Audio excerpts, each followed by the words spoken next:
Hi friends, ఈరోజు మనం మంచి కర్రీ చేసుకుందామండి మష్రూమ్స్తో. చాలా బాగుంటుంది.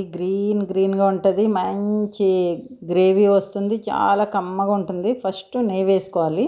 తర్వాత ఒక మీడియం సైజు ఒక ఉల్లిపాయ వేయండి. తర్వాత పచ్చిమిర్చి, అల్లం వెల్లుల్లిపాయ, జీడిపప్పు వేసి బాగా ఫ్రై చేసుకోవాలి. స్టవ్ సిమ్లో పెట్టుకోకండి, కొంచెం మీడియంలో పెట్టండి, ఎందుకంటే ఉల్లిపాయ ఫ్రై అవ్వదు, నెయ్యి కదా వేసాము. తర్వాత హైలో కూడా పెట్టకండి, మాడిపోతుంది.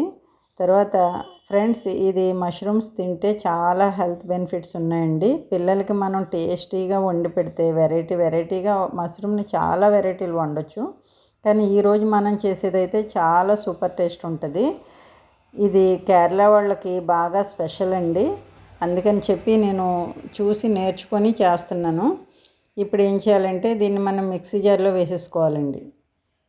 మిక్సీ జార్లో వేసేసుకొని కొంచెం పుదీనా, కొత్తిమీర వేసుకోవాలి. కరివేపాకు వేయొద్దు, కొత్తిమీర, పుదీనా వేసుకోవాలి అంతేండి.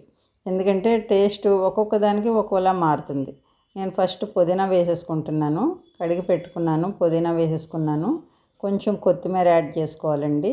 దీన్ని బాగా మెత్తగా మనం క్రీమ్ లాగా వచ్చేస్తుంది. ఎందుకంటే ఇందులో కూడా మనం పెరుగు వేసుకుంటాం. ఇప్పుడు పెరుగు కర్రీ ఉడుకుతున్నప్పుడు కాకుండా ఇలా వేసుకుంటే చాలా టేస్ట్ ఉంటుంది ఫ్రెండ్స్. ఇప్పుడు ఈ మసాలాలోని నేను 3 స్పూన్లు పెరుగు వేసుకుంటున్నాను.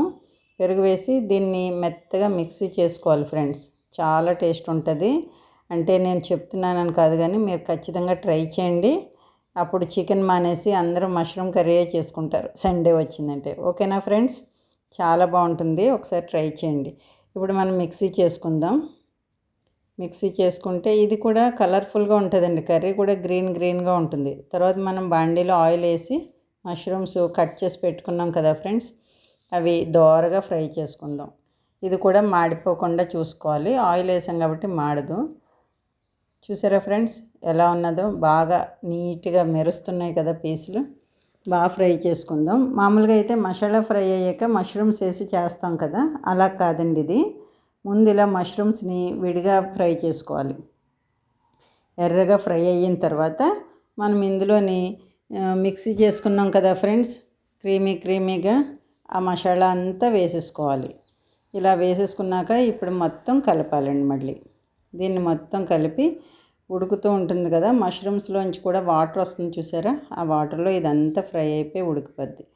ఇలా ఉడికిపోవాలండి. ఓకేనా ఫ్రెండ్స్? చాలా ఈజీ అండి. కరెక్ట్గా 1/2 అవర్లో కంప్లీట్ అయిపోద్ది కర్రీ. ఇలా ఉడుకుతున్నప్పుడు ఇందులో మనం కారం, ఉప్పు, ధనియాల పొడి, జీరా పొడి వేసి బాగా కలపాలండి. కలిపి ఇది మొత్తం ఇందులో కలిసిపోయి ఉప్పు, కారాలు, ఇంకా వాటర్ అది ఏమీ యాడ్ చేయొద్దు ఫ్రెండ్స్. ఇలాగే బాగుంటుంది. మష్రూమ్స్లోంచి వాటర్ వస్తుంది కదా, చూసారా ఎలా ఉందో? చాలా టేస్ట్గా ఉంది కదా. నాకైతే ఉడికేటప్పుడు ఆ స్మెల్కే ఆకలేసింది, అంత బాగుంది. మష్రూమ్స్ నేను ఎప్పుడు వండుతాను కానీ ఇలా ఎప్పుడు వండలేదు ఫ్రెండ్స్. నాకు చాలా నచ్చింది, అందరికీ నచ్చుతుందని నేను ఈ వీడియో పెడుతున్నా. చూడండి ఫ్రెండ్స్ ఎంత మంచి కలర్ఫుల్గా ఉందో కర్రీ. ఇది చపాతీలోకి, నెక్స్ట్ రైస్లోకి ఎలా తిన్నా బాగుంటుంది. చూసారు కదా ఫ్రెండ్స్? ఒకసారి ఆ చికెన్ వండడం మానేసి ఒక సండే మష్రూమ్స్ ఇలా ట్రై చేయండి ఫ్రెండ్స్. పిల్లలు మళ్ళీ ఇదే కర్రీ చేయమ్మా అని చెప్పి అడుగుతారు ఖచ్చితంగా.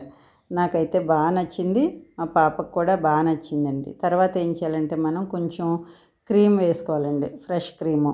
నా దగ్గర క్రీమ్ లేదని పాలమేగడ ఉంటుంది కదా, అది నేను మిక్సీ చేసేసాను. అది కూడా చాలా టేస్ట్గా వస్తుంది. మీ దగ్గర క్రీమ్ లేకపోతే, క్రీమ్ మనం నిల్వ ఉంటుంది అని ఏమన్నా ఫీల్ అయితే మనం పాలమేగడ వేసుకోవచ్చు.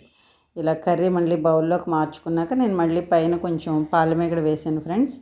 అసలు ఎంత బాగుందంటే చాలా సూపర్గా ఉంది. ఒక్కసారి ట్రై చేయండి ఫ్రెండ్స్.